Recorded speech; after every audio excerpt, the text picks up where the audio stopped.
Shalom, selamat malam Bapak Ibu yang dikasihi oleh Tuhan. Kita bersyukur atas kasih dan anugerah Tuhan. Kembali kita boleh melakukan persekutuan doa pada malam ini. Kita yakin dan percaya bahwa Tuhan selalu ada dalam hidup kita. Dia yang memimpin serta menyertai hidup saudara dan saya. Maka marilah kita mengucap syukur pada Tuhan, memuji Tuhan, menyembah Tuhan, menaikkan doa-doa syafaat kita, dan kita juga mau mendengarkan firman Tuhan. Dan sebelumnya, marilah kita berdoa dan memohon kepada Tuhan agar Tuhan melayakkan kita untuk boleh menghadap tahta kemuliaan-Nya. Mari kita berdoa. Bapa yang baik, Allah yang Maha Kudus, kami datang ke hadirat-Mu ya Bapa, mengucap syukur atas berkat dan kasih penyertaan-Mu, yang mana Tuhan senantiasa yang memimpin hidup kami dan memelihara kami. Kami boleh ada saat ini sebagaimana kami ada, semuanya karena kasih dan anugerah-Mu ya Bapa. Terima kasih ya Bapa. Pada malam ini kami mau memuji Engkau ya Bapa, menyembah-Mu, menaikkan doa permohonan kami, serta kami mau mendengarkan firman-Mu. Bapa yang baik, layakkanlah setiap kami dan ampunilah dosa dan pelanggaran kami. Kami yang melakukan hal-hal yang tidak seturut dengan firman-Mu. Terkadang tanpa disadari, kami telah menyakiti hati Tuhan dan hati sesama kami, melalui perkataan maupun dengan tingkah langkah kami. Ampunilah kami ya Bapa. Kami mohon Tuhan, Engkau melayakkan kami, menyucikan kami karena Engkau Allah yang Maha Kudus. Terima kasih Bapa. Hanya di dalam nama Tuhan Yesus kami berdoa. Amin. Mari kita memuji Tuhan dengan mengucap syukur atas kebaikan Tuhan. Kasih setia Tuhan tak berkesudahan. Rahmat-Nya baru setiap pagi. Kita angkat pujian ini. Bersyukurlah kepada Tuhan sebab Ia baik.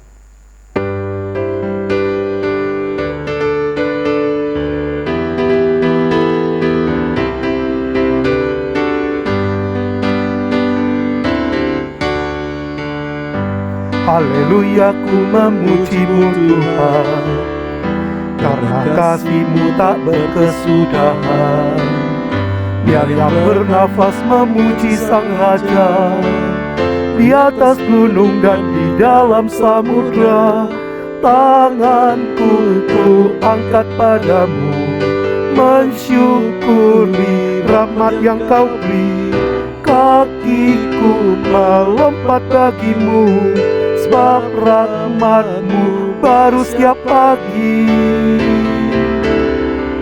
Bersyukurlah kepada Tuhan, sebab Ia baik, sebab Ia baik. Bahwasanya untuk selamanya, kasih setianya, kasih setianya.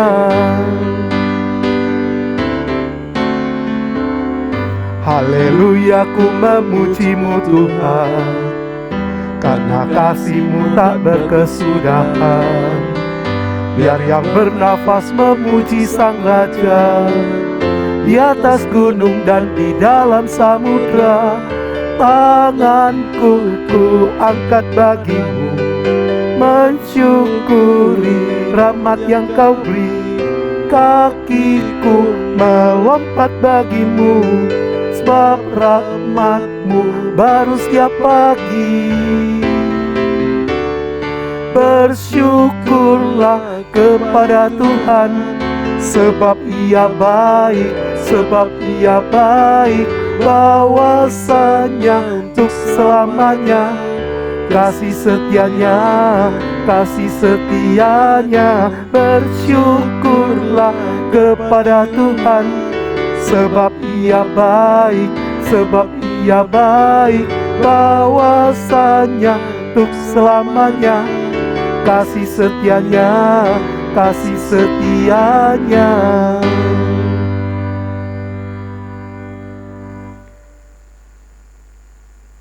Doa Rasul Paulus untuk jemaat di Efesus.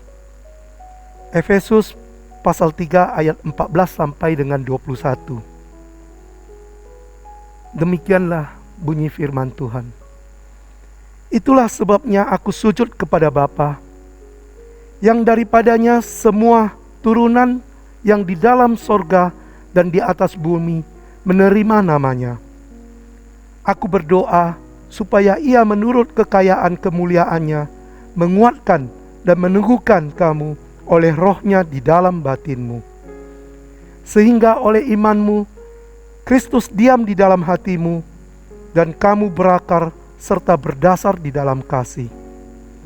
Aku berdoa supaya kamu bersama-sama dengan orang kudus dapat memahami betapa lebarnya dan panjangnya dan tingginya dan dalamnya kasih Kristus, dan dapat mengenal kasih itu sekalipun ia melampaui segala pengetahuan. Aku berdoa supaya kamu dipenuhi di dalam seluruh kepenuhan Allah. Bagi Dialah yang dapat melakukan jauh lebih banyak daripada yang kita doakan atau pikirkan, seperti yang ternyata dari kuasa yang bekerja di dalam kita. Bagi Dialah kemuliaan di dalam jemaat dan di dalam Kristus Yesus turun-temurun sampai selama-lamanya. Amin. Demikian juga dengan doa kita, agar kita semakin kuat dan iman kita semakin teguh, karena begitu besar kasih Allah kepada kita. Semoga kita dapat memahami betapa lebarnya, panjangnya, tingginya dan dalamnya kasih Kristus melampaui segala pengetahuan, dan kita senantiasa dapat merasakan kasih dan penyertaan Tuhan di dalam hidup kita hari lepas hari. Marilah kita angkat satu pujian, Kasih Setiamu.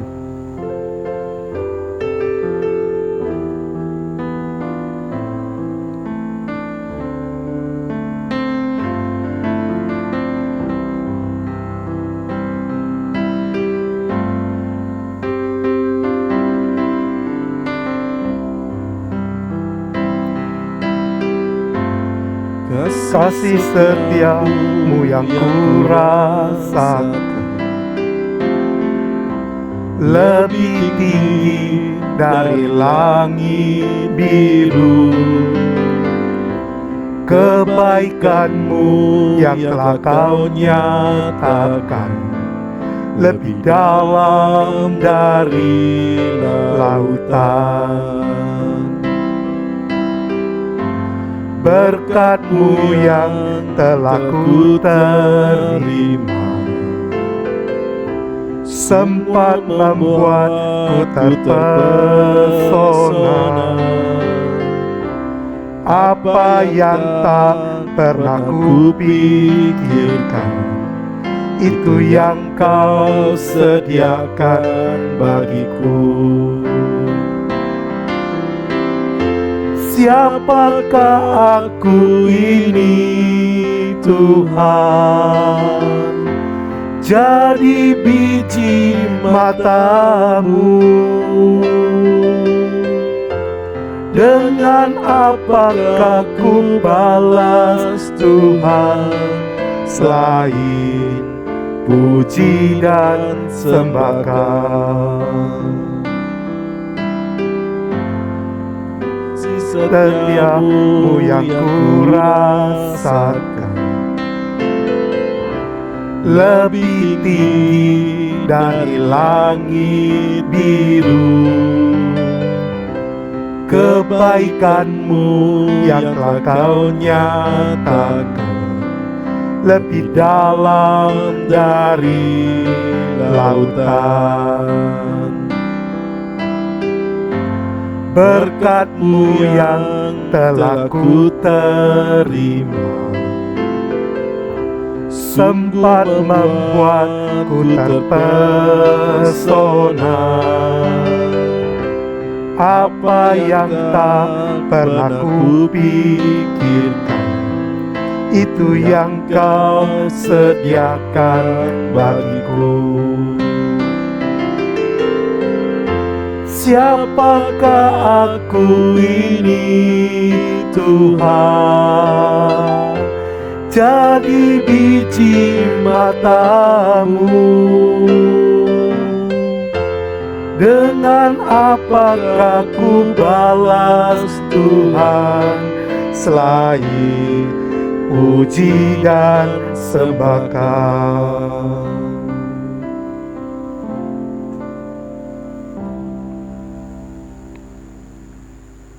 Bapak Ibu yang dikasihi oleh Tuhan, marilah kita bersama-sama menaikkan doa syafaat kita, yang mana pokok doa kita yang pertama, kita mau berdoa untuk hamba-hamba Tuhan yang melayani di gereja GKT Citra Raya, agar diberikan Tuhan kekuatan dan semangat dalam melayani.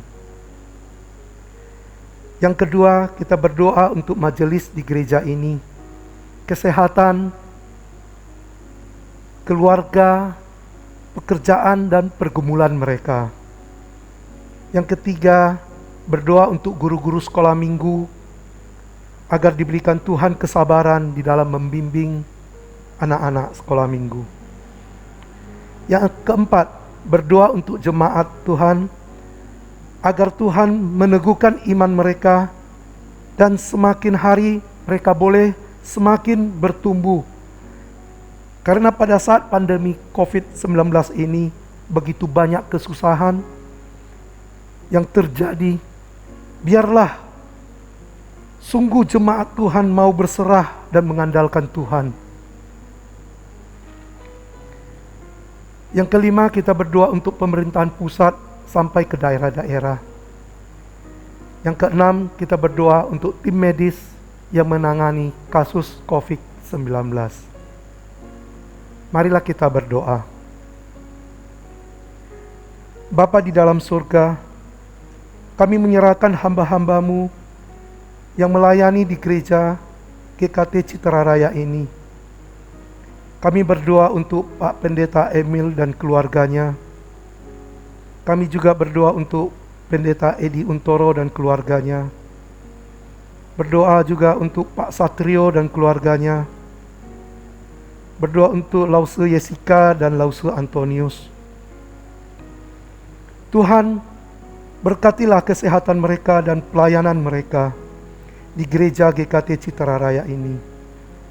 Tuhan, berikan mereka sukacita dan semangat di dalam menggembalakan jemaat di sini.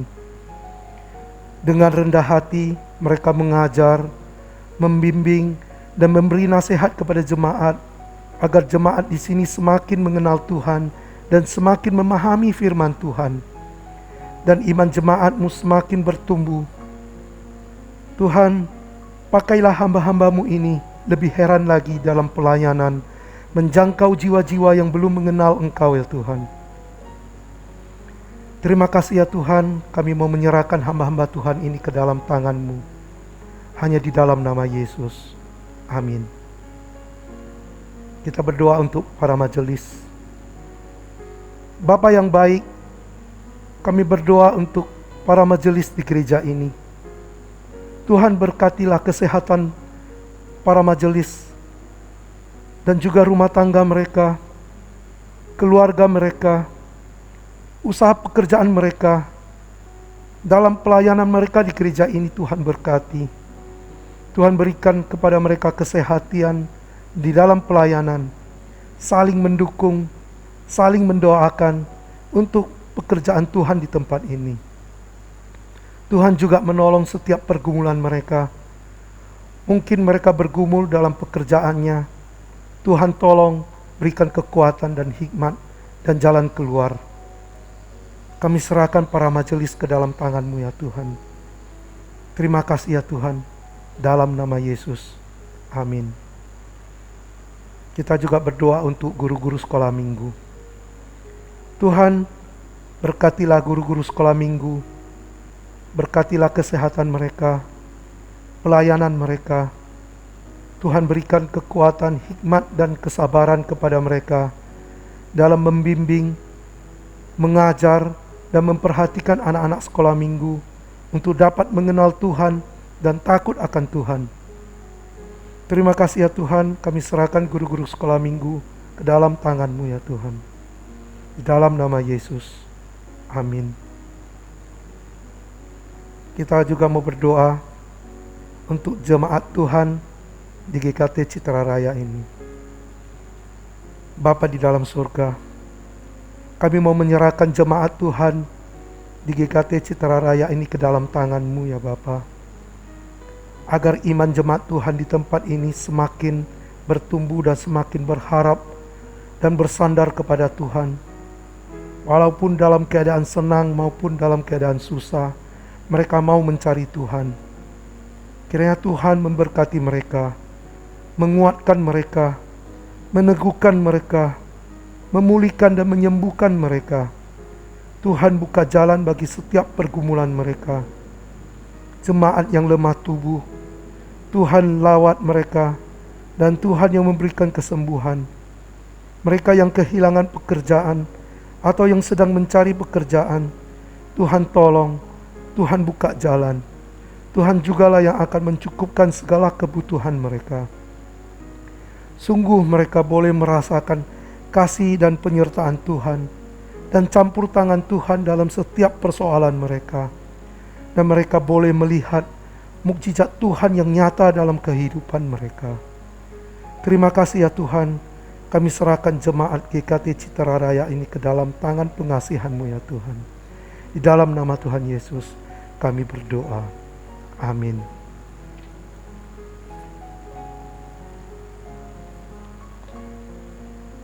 Kita juga mau berdoa untuk pemerintahan kita. Bapa di dalam surga, kami mau berdoa untuk pemimpin pemerintahan kami, Bapak Presiden kami Joko Widodo. Tuhan berkati kesehatannya. Tuhan berikan dia kekuatan dalam menjalankan tugas pemerintahan. Tuhan berikan dia hikmat bijaksana serta takut akan Tuhan. Dan Tuhan menolong dia dalam menyelesaikan setiap persoalan yang ada di negara kami ini. Karena Tuhan yang menentukan pemimpin kami, Tuhanlah yang terus mengawasi dia. Di dalam setiap kebijakan dan keputusan yang diambil, itu boleh berasal dari Tuhan saja. Terima kasih ya Tuhan, kami serahkan Bapak Presiden Joko Widodo ke dalam tangan-Mu ya Bapa. Berkati jugalah seluruh jajaran kabinetnya, menteri-menteri, dan juga pemimpin-pemimpin di daerah-daerah, gubernur, bupati, wali kota, camat, dan lurah. Tuhan yang memberkati kesehatan mereka, dan Tuhan jugalah yang akan memimpin mereka di dalam menjalankan tugas pemerintahan dengan takut akan Tuhan, agar mereka sungguh-sungguh bekerja untuk kepentingan bangsa dan negara ini. Terima kasih ya Tuhan, kami serahkan mereka semuanya dalam pimpinan Tuhan, di dalam nama Tuhan Yesus. Amin. Kita berdoa untuk tim medis. Allah Bapa yang bertata di kerajaan surga, kami mau berdoa untuk tim medis yang terlibat dalam penanganan COVID-19 ini, terutama para dokter dan perawat yang setiap hari harus berhadapan dengan pasien virus corona. Tuhan, berikan mereka kekuatan, kesehatan yang baik, imun yang kuat, agar mereka tidak terjangkit oleh virus tersebut dan mereka dapat menjalankan tugas pengabdian mereka dengan baik. Kami juga berdoa untuk tim ilmuwan dan peneliti vaksin serta obat-obatan, agar Tuhan tolong untuk dapat ditemukan vaksin dan obat-obat yang tepat, agar segera dapat disalurkan kepada masyarakat yang membutuhkan. Mohon campur tangan-Mu ya Bapa. Terima kasih ya Tuhan, kami serahkan doa-doa kami ini ke dalam tangan Tuhan. Kiranya Tuhan, Engkau mendengarkan dan menjawab doa-doa kami sesuai dengan waktu dan kehendak-Mu ya Tuhan. Hanya di dalam nama Tuhan Yesus kami berdoa dan mengucap syukur. Haleluya. Amin. Sebelum kita mendengarkan firman Tuhan, marilah kita mengangkat satu pujian firman jadi manusia.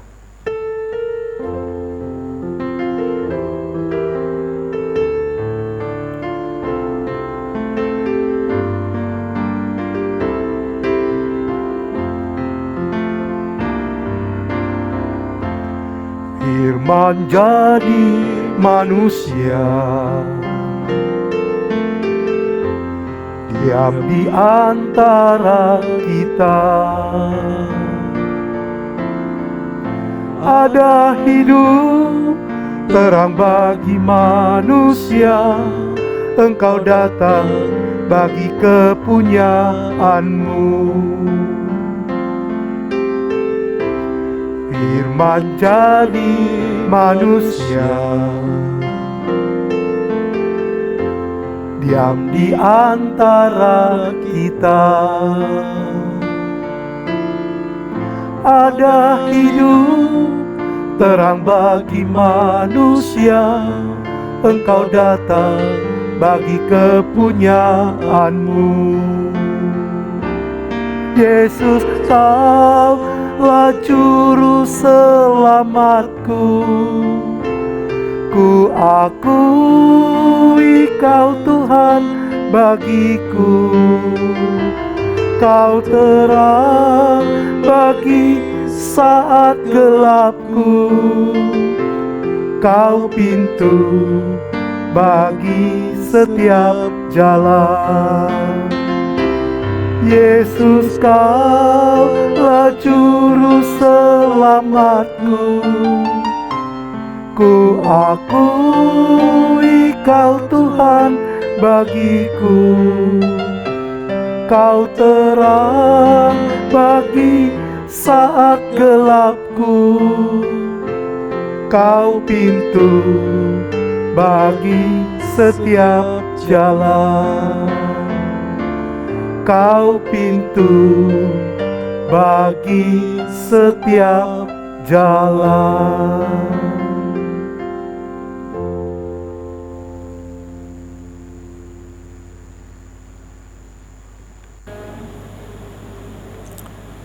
Shalom, selamat malam jemaat yang dikasihi Tuhan. Hari ini kita bersama-sama kembali untuk belajar tentang firman Tuhan. Tema pada malam ini adalah melakukan pekerjaan Tuhan di tengah-tengah pandemi. Kita mungkin bertanya, kan Pak, kita di rumah saja, kegiatannya sudah terbatas, sudah tidak bisa lagi seperti dulu. Tetapi firman Tuhan mengatakan, kita akan belajar bersama-sama dalam segala keadaan, pekerjaan Tuhan tetap harus dilakukan. Dan itulah tugas kita bersama. Mari kita berdoa sebelum kita lebih jauh membahas tentang firman Tuhan. Bapa yang di surga, biarlah kasih Tuhan menyertai kami. Tuhan Roh Kudus membuka hati dan pikiran kami, supaya kami semua mengerti apa yang Tuhan firmankan kepada kami semua. Berbicaralah ya Bapa, berbicaralah ya Tuhan, dan biarlah firman Tuhan memenuhi hidup kami, sehingga kami boleh melakukannya dalam kehidupan kami sehari-hari. Berkati hamba-Mu, berkati kami semua. Di dalam nama Yesus kami berdoa. Amin. Mari kita membaca dari Yohanes pasal 9 ayat 1 sampai 7. Yohanes 9 ayat 1 sampai 7 berkata seperti ini. Waktu Yesus sedang lewat, ia melihat seorang yang buta sejak lahirnya. Murid-muridnya bertanya kepadanya, "Rabi, siapakah yang berbuat dosa, orang ini sendiri atau orang tuanya, sehingga ia dilahirkan buta?" Ayat 3, jawab Yesus, "Bukan dia, bukan orang buta ini, dan juga bukan orang tuanya. Tetapi karena pekerjaan-pekerjaan Allah harus dinyatakan di dalam dia," yaitu di dalam orang buta itu. Kita harus mengerjakan pekerjaan dia, yaitu Bapa yang mengutus aku, Yesus. Selama masih siang, akan datang malam di mana tidak ada seorang pun dapat bekerja. Artinya sudah akhir zaman ya, sudah selesai kalau malam itu. Selama aku di dalam dunia, akulah terang dunia. Ayat 6. Setelah ia mengatakan semuanya itu, ia meludah ke tanah, dan mengaduk-aduk ludahnya itu dengan tanah, lalu mengoleskannya pada mata orang buta tadi dan berkata kepadanya, ayat 7, pergilah, basuhlah dirimu ke dalam kolam Siloam. Siloam artinya yang diutus. Maka pergilah orang itu, ia membasuh dirinya, lalu kembali dengan matanya sudah melek, sudah celik, sudah bisa melihat. Banyak hal yang menarik dalam ayat 1-7 ini, saudara-saudara. Yang pertama, ayat 1 berkata, waktu Yesus sedang lewat, ia melihat seorang yang buta sejak lahirnya. Jadi waktu dia lahir, dia buta. Dia mungkin punya mata, punya kelopak mata, mungkin ada bola matanya, atau memang tidak ada, kita tidak tahu. Tapi yang jelas, dia lahir, dia buta. Dia lahir, dia tidak bisa melihat. Bahkan mungkin di dalam kandungannya pun dia sudah buta. Ada organ mata yang tidak berkembang dalam masa kandungan, sehingga waktu lahir dia buta. Pertanyaannya, saudara-saudara, apakah Tuhan menciptakan orang buta? Apakah Tuhan menciptakan orang cacat? Apakah Tuhan menciptakan orang yang penuh dengan kelemahan? Ya, ini suatu pertanyaan-pertanyaan yang banyak ditanyakan orang pada saat mengalami kesusahan. Apakah Tuhan menciptakan virus corona yang sudah menginfeksi seluruh dunia? Wah, di sini yang namanya ahli-ahli teologi, ya, orang-orang awam, semua orang berdebat. Oh, ini pasti hukuman Tuhan bagi manusia yang penuh celaka ini. Ini pasti sudah akhir zaman. Murka Tuhan, wah, turun ke dalam dunia. Orang-orang berdosa dihukum. Wah, seperti itu ya. Lalu ada yang nimpali lagi. Kalau ini untuk orang-orang berdosa, kenapa banyak orang baik juga terinfeksi dan mati? Bahkan dokter-dokter Kristen banyak juga yang mati. Loh, mereka orang baik loh.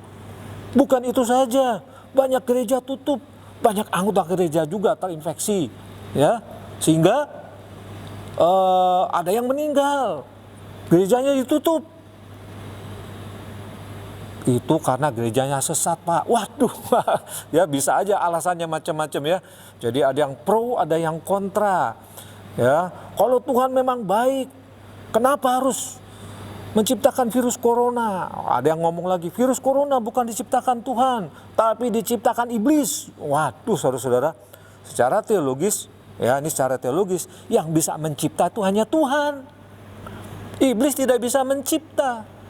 Tapi pertanyaannya sekarang, kalau Tuhan itu baik, kenapa Tuhan menciptakan virus corona? Wah, ini dia ya, persoalan-persoalan teologis mulai muncul. Spekulasi teologis mulai muncul, ya. Akhirnya orang mulai menyalahkan Tuhan. Banyak orang meninggalkan Tuhan. Banyak orang meragukan Tuhan. Ujung-ujungnya Tuhan kan maha kuasa, Tuhan bisa mencegah, Tuhan bisa tidak menciptakan virus corona, Tuhan bisa ini bisa itu, kenapa bisa begini-begini? Wah, ini dia ya. Tuhan itu baik, Tuhan itu maha kuasa. Tapi dengan banyak kesusahan memang banyak orang mulai meragukan. Tetapi kita orang-orang percaya, kita tetap percaya bahwa Tuhan Yesus baik, Allah itu baik, Tuhan punya rencana. Banyak hal yang kita tidak ketahui, banyak hal yang kita tidak mengerti, banyak hal misteri-misteri ilahi yang sungguh-sungguh di luar pemahaman kita. Kita akan baca selanjutnya ayat-ayat ini, bagaimana Tuhan Yesus menjawab ya. Ayat 2, murid-muridnya bertanya kepadanya, Rabi, ya artinya guru. Menjadi guru di kalangan orang Yahudi itu tidak sembarangan. Orang disebut guru, disebut rabi itu nggak sembarangan. Dia harus memiliki pengetahuan Alkitab yang mumpuni. Dia harus belajar banyak dari masa kanak-kanak sampai masa dewasa ya. Kalau Yesus disebut rabi, maka orang mengakui pengetahuannya, tentang firman Tuhan, tentang kuasanya, tentang wibawanya. Maka murid-muridnya bertanya kepadanya, "Rabi, siapakah yang berbuat dosa, orang ini sendiri atau orang tuanya, sehingga ia dilahirkan buta?" Murid-muridnya dalam hal ini tidak menyalahkan Tuhan. Ya, tidak menyalahkan Tuhan. Tapi mereka dalam hal ini bertanya-tanya. Dan dalam tanda kutip mulai menyalahkan orang lain. "Rabi, siapa yang berdosa? Orang buta ini atau orang tuanya? Atau kalau mau ditarik-tarik lagi, mungkin nenek moyangnya, mungkin saudara-saudara yang lain, sehingga murka Tuhan terjadi pada orang buta ini." Mereka tidak menyalahkan Tuhan, tapi sekarang mereka mulai menyalahkan orang buta itu. Memang mungkin ini berdosa. Kalau dia dilahirkan buta, mungkin orang tuanya berdosa, mungkin ini anak haram. Wah, seperti itu ya. Mulai mencari-cari kesalahan di dalam ayat ini. Murid-muridnya mulai mencari-cari kesalahan. Firman Tuhan jangan menghakimi. Firman Tuhan jangan cari-cari kesalahan. Kita tidak tahu, ya. Tidak tahu. Murid-muridnya bertanya dengan mengarahkan Tuhan Yesus. Artinya, ini dosa siapa ini? Kita nggak tahu orang ini berdosa atau tidak, sehingga dia lahirkan buta. Tapi murid-muridnya menggiring Tuhan Yesus, ya, menggiring Tuhan Yesus kayak main bola aja ya, giring bola. Bukan, tapi menggiring Tuhan Yesus untuk apa? Menjawab kehausan, keingintahuan mereka tentang pertanyaan-pertanyaan yang memang yang bersifat misteri ini. Kita senang bukan? Melihat dunia lain. Wah, dunia misteri. Wah, begini begitu. Wah, padahal ternyata kita dibohongi dengan trik-trik kamera saja ya. Nah, tapi murid-murid ingin tahu, ini dosa siapa Tuhan? Ini pasti berdosa ini. Menderita seperti ini pasti berdosa. Wah, gitu ya. Mulai mencari-cari kesalahan, mulai menghakimi. Apa jawab Tuhan Yesus? Ayat yang ketiga. Jawab Yesus, bukan dia, bukan orang tuanya. Wah, ini jawaban yang di luar dugaan. Bukan Tuhan, bukan juga orang tuanya. Tuhan tidak menjawab pertanyaan mereka. Tuhan tidak terpancing dengan opini manusia, opini murid-muridnya. Pasti ini orang berdosa. Lahir buta, pasti ada salah. Pasti ono ae ya, ada di udang di balik batu, ini kenapa bisa terjadi gini? Tuhan tidak terpancing, tapi jawaban Tuhan di luar dugaan. Bukan orang buta ini, bukan juga orang tuanya. Tapi Tuhan Yesus mengarahkan pada sesuatu yang lain. Bukan masalah butanya, tapi Tuhan Yesus mengarahkan, tetapi karena pekerjaan-pekerjaan Allah harus dinyatakan di dalam Dia. Kita sering, atau mungkin bahkan sampai saat ini masih terpaku pada virusnya, pada malapetakannya, pada obat-obatnya nanti bisa nggak dicari, bisa nggak ketemu. Tapi kita lupa pada pekerjaan Tuhan yang harus dinyatakan melalui pandemi ini. Apa yang harus kita perbuat dalam masa pandemi ini? Pekerjaan-pekerjaan Tuhan harus tetap dilakukan. Tuhan berkata, tetapi karena pekerjaan-pekerjaan Allah harus dinyatakan di dalam orang buta ini. Bukan orang buta ini atau orang tuanya atau siapa yang berdosa. Engkau tidak tahu. Jangan mulai cari-cari kesalahan, menghakimi orang lain. Tapi coba hatimu arahkan kepada Tuhan, kepada pekerjaan Tuhan. Apa yang harus dilakukan dalam peristiwa ini? Pada saat kau melihat orang buta, apa yang harus kamu lakukan? Dalam situasi pandemi ini, apa yang harus kita lakukan? Ayat 4 ya. Kita harus mengerjakan pekerjaan Dia yang mengutus aku. Kita, Tuhan Yesus bilang kita. Berarti Tuhan Yesus dan murid-muridnya yang bertanya tadi. Kita harus mengerjakan pekerjaan Dia, yaitu Allah yang mengutus aku, yang mengutus Tuhan Yesus. Siapa mengerjakan pekerjaan Tuhan? Kita. Selama masih siang, artinya apa? Sebelum dunia berakhir, sebelum kiamat, sebelum Tuhan Yesus datang untuk yang kedua kalinya kelak, gitu ya. Tuhan Yesus kita tahu dia mati, tapi dia bangkit, dia naik ke surga dan akan datang kembali. Nah, itu sudah selesai.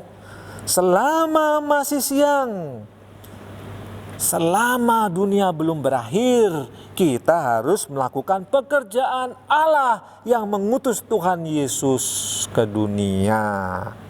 Akan datang malam di mana tidak ada seorang pun dapat bekerja. Kalau sudah kiamat selesai, saudara, tidak ada yang dikerjakan lagi, ya.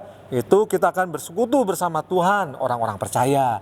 Kalau nggak percaya akan masuk neraka yang kekal. Nah, Yesus mengarahkan kita semuanya untuk melakukan pekerjaan-pekerjaan Allah melalui orang buta ini. Ya. Aku adalah terang dunia, ayat 5 berkata demikian. Siapa yang berada di dalam Kristus, dia akan mengalami terang. Dia bisa melihat apa yang harus dilakukan di dunia ini. Tetapi sayang memang, banyak orang masih hidup dalam kegelapan, sehingga mereka tidak bisa melihat apa yang harus dikerjakan di dalam dunia ini. Mereka hanya terpaku pada orang butanya, pada masalahnya, pada sengsaranya, mulai mencari-cari kesalahan. Tapi Tuhan Yesus berkata, melalui orang buta ini, kehendak Tuhan, kemuliaan Tuhan harus dinyatakan. Akulah terang dunia.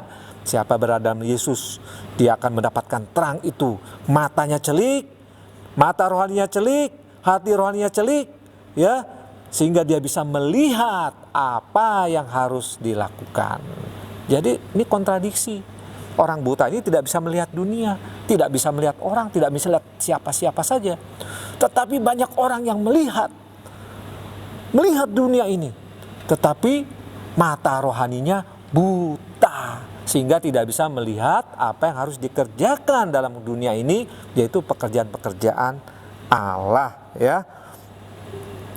Nah, saudara-saudara sekalian, kalau kita hidup dalam terang, di dalam Yesus yang terang dunia itu, kita nanti akan mengerti, kita akan paham. Kita bukan hanya melihat pada pandeminya, kita tidak terfokus pada pandeminya, tapi kita terfokus kepada pekerjaan-pekerjaan Allah yang harus kita lakukan, ya. Ayat 6. Setelah ia mengatakan semuanya itu, ia meludah ke tanah dan mengaduk ludahnya itu dengan tanah, lalu mengoleskannya pada mata orang buta tadi. Ayat 6 ini sesungguhnya untuk menjawab ayat 1 tadi. Yesus adalah orang yang diutus dari surga ke dalam dunia. Yesus adalah Allah itu sendiri. Dia datang ke dunia menjadi manusia. Dia mengambil rupa seorang hamba untuk menjadi manusia, datang ke dunia. Kita percaya, kita yakini bahwa Yesus adalah Allah 100%, tapi juga manusia 100%. Dia datang ke dunia, dia menjadi manusia seperti kita, merasakan segala penderitaan kita, merasakan segala susahnya kita. Susah senang manusia dia rasakan, bahkan sampai mati dia sudah rasakan. Kita belum mati, dia sudah mati. Tapi dia sudah bangkit, saudara. Jaminan bagi kita semua bahwa kita nanti setelah mati akan dibangkitkan. Barang siapa yang percaya pada Yesus, yang hidup dalam terang itu. Yesus adalah Allah yang turun ke dunia menjadi manusia. Dan ayat 6 ini apa menariknya, saudara, ya? Yesus adalah Allah 100%. Dia juga adalah Allah pencipta. Kita tahu dunia ini, alam semesta ini, bumi dan segala isinya adalah ciptaan Tuhan. Iblis tidak bisa mencipta, semua orang tidak bisa mencipta, ya. Tuhan adalah pencipta semuanya. Tuhan adalah pencipta yang maha kuasa. Dan peristiwa Adam, penciptaan Adam, Tuhan menciptakan dari apa? Dari tanah. Ayat 6 berkata, lihat ini. Setelah ia mengatakan semuanya itu, ia meludah ke tanah dan mengaduk ludahnya itu dengan tanah, lalu mengoleskannya pada mata orang buta itu. Tuhan Yesus mau ngomong begini, aku nih Allah, aku nih pencipta, dan ingat, Waktu Allah menciptakan Adam itu dari tanah. Sekarang melalui tanah ini yang dioleskan ke mata orang itu, orang ini bisa celik. Ingatlah Tuhan Sang Pencipta dari tanah. Ya, jadi Tuhan ingin mengingatkan, ya, ingin mengatakan, aku ini pencipta, aku ini maha kuasa. Masalah orang buta itu bukan masalah bagiku. Dia mengaduk-ngaduk tanah, dioleskan ke matanya. Nggak ada ilmu, ya, orang buta dikasih tanah lalu celik, nggak ada. Dalam dunia kedokteran nggak ada. Ini buta sejak lahir, ya, organ matanya mungkin tidak ada. Tapi Tuhan Yesus mengadakannya. Tuhan Yesus mencelikannya. Kalau sarafnya mungkin nggak ada nyambung ke otak, Tuhan Yesus mengadakannya. Mudah, saudara-saudara. Yesus adalah Sang Pencipta, dan Tuhan Yesus menyatakan Allah Pencipta itu yang mengutus Dia kepada manusia. Lihat kemuliaan Tuhan, pekerjaan Tuhan harus dinyatakan melalui orang ini. Orang buta ini dicelikkan karena kuasa Allah, supaya banyak orang percaya kepada Allah, sehingga banyak orang percaya kepada Yesus, supaya orang percaya kepada Allah Sang Penyelamat, sehingga dunia ini bisa ditobatkan, diselamatkan melalui pekerjaan-pekerjaan melalui orang buta ini. Ya, jadi Tuhan Yesus ingin mengatakan demikian. Banyak pekerjaan harus dinyatakan, pekerjaan Allah di dalam masa apapun, termasuk dalam masa pandemi ini. Pada engkau lihat orang buta ini, apa yang harus dilakukan? Pada saat engkau melihat orang susah, apa yang harus dilakukan? Pada saat engkau melihat orang yang kekurangan, tidak beruntung, apa yang harus engkau lakukan? Engkau sebagai orang-orang Kristen, orang-orang percaya, murid-murid Yesus, nyatakan kemuliaan Allah melalui apa yang engkau lihat dari orang-orang yang tidak beruntung. Jadi saudara-saudara, Yesus adalah Sang Pencipta. Melalui tanah, Dia ingin mengingatkan penciptaan Adam dan Hawa. Ya, menciptakan Adam.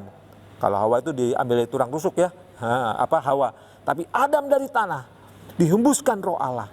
Jadi bagi Tuhan Yesus nggak masalah orang buta itu mengaduk-ngaduk. Lalu Tuhan Yesus suruh cuci matanya di mana? Di kolam Siloam. Siloam artinya diutus. Kalau murid-murid Tuhan Yesus itu peka dengan pekerjaan Allah. Nah, orang buta bisa lihat nggak? Nggak bisa. Bagaimana dia pergi ke kolam Siloam? Sudah hafal loh, sudah hafal, Pak. Ya, orang buta itu memang punya daya peka, ya. Tapi ini masalah krusial. Tuhan Yesus mengajarkan supaya kita melakukan pekerjaan-pekerjaan Allah. Pada waktu Tuhan Yesus berkata, kamu orang buta, ini kamu matamu penuh dengan lumpur. Pergilah ke kolam Siloam, basuhlah matamu, ya. Seharusnya murid-murid Tuhan Yesus berkata, Tuhan Yesus, guru, rabi, utus aku untuk mengantar orang ini. Atau kalau mereka sungguh-sungguh murid-murid Yesus adalah orang-orang yang percaya Tuhan Yesus, ya, berlomba-lomba, Tuhan utus aku, please utus aku mengantar orang ini. Tapi nggak ada cerita seperti itu, ya, nggak ada. Tuhan Yesus adalah utusan Allah, Dia datang ke dunia. Kita juga orang-orang yang sesungguhnya diutus untuk menyatakan kasih Tuhan kepada sesama manusia. Tuhan Yesus ingin mengajarkan melalui peristiwa ini. Ayo berlomba-lomba mengerjakan pekerjaan Allah di dalam masa kesusahan, di dalam masa pandemi ini. Siloam arti yang diutus, ya, ini kontradiksi. Murid-muridnya diem kabeh. Mungkin mereka ragu. Ini beneran dah? Ini sungguhan dah? Mata bisa celik, ya. Jadi mereka memang masih hidup dalam kegelapan. Tidak ingat peristiwa Adam dibuat dari tanah. Tuhan Yesus ingin mengingatkan, aku ini pencipta, aku ini Allah, aku ini utusan Bapa, aku ini dari surga, dan aku ini Allah sendiri. Nah, mungkin mereka masih hidup dalam kegelapan, sehingga mereka tidak bisa melihat apa yang harus dilakukan.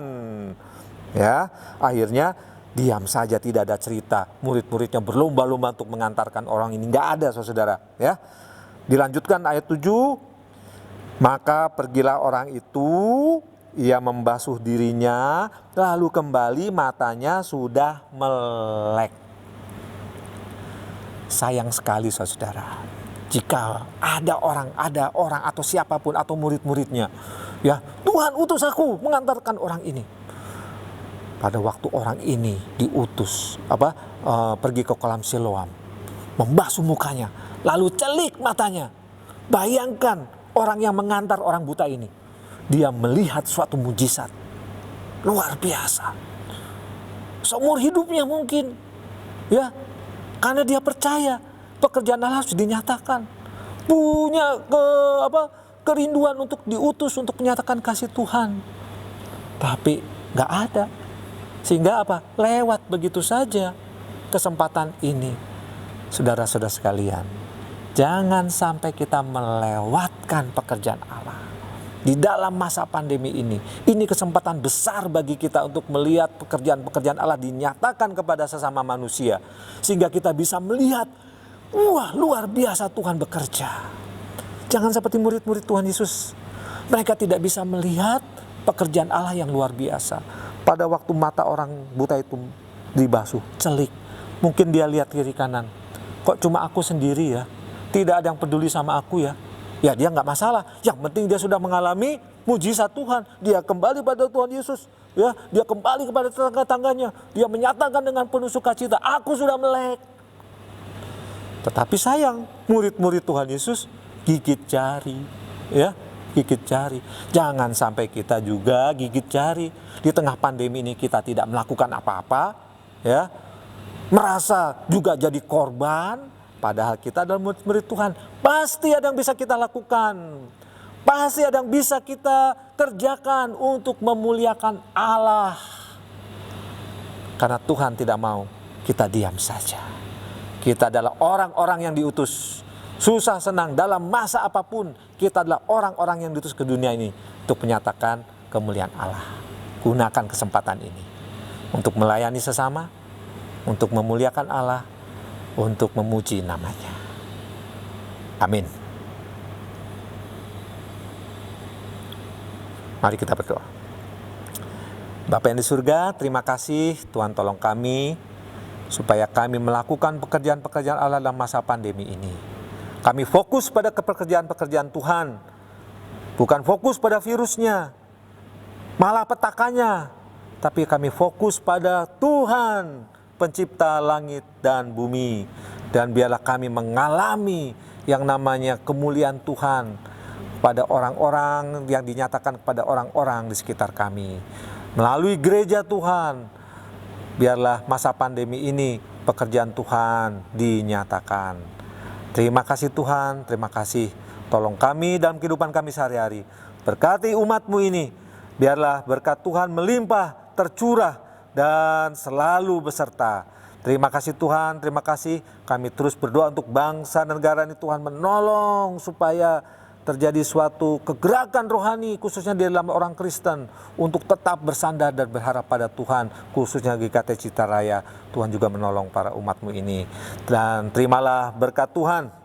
Kiranya Allah pencipta langit dan bumi yang menciptakan engkau memberkatimu dengan damai sejahtera yang berkelimpahan baik jasmani maupun rohani. Dan biarlah anak yang tunggal yaitu Yesus Kristus menyatakan kemuliaannya kepadamu melalui pekerjaan Allah yang dinyatakan melalui hidupmu. Dan biarlah Tuhan Yesus Allah Roh Kudus memberikan engkau pertolongan, penghiburan di dalam hidupmu dari sekarang sampai Tuhan Yesus datang kedua kalinya. Amin.